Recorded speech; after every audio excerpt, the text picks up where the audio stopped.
வீடுகளின் கட்டுமானத்தில் பயனாளிகளுக்கு கட்டுமான பொருட்கள் வழங்கப்படுவதை உதவி செயற்பொறியாளர்கள் உறுதி செய்ய வேண்டும்.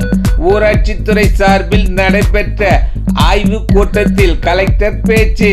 திருவண்ணாமலை மாவட்ட ஊரக வளர்ச்சி முகமை திட்ட அலுவலக கூட்டரங்கில் ஊரக வளர்ச்சி மற்றும் ஊராட்சித்துறை சார்பில் அனைத்து வளர்ச்சி திட்ட பணிகள் குறித்த ஆய்வு கூட்டத்திற்கு மாவட்ட ஆட்சித்தலைவர் பாஸ்கர பாண்டியன் தலைமை தாங்கி பேசியது.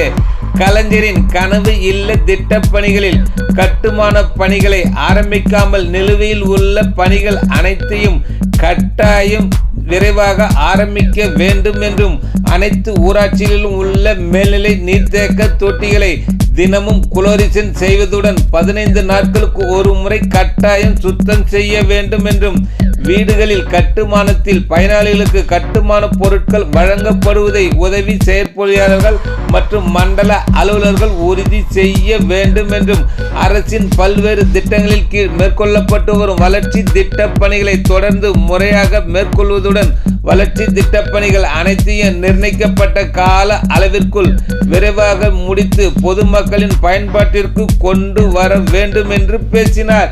இந்த கூட்டத்தில் மாவட்ட ஊரக வளர்ச்சி முகமை திட்ட இயக்குனர் மணி, ஊரக வளர்ச்சி செயற்பொறியாளர்கள் நீலமேகம், உதவி திட்ட அலுவலர்கள், உதவி இயக்குநர்கள் உள்ளிட்ட பலரும் கலந்து கொண்டனர்.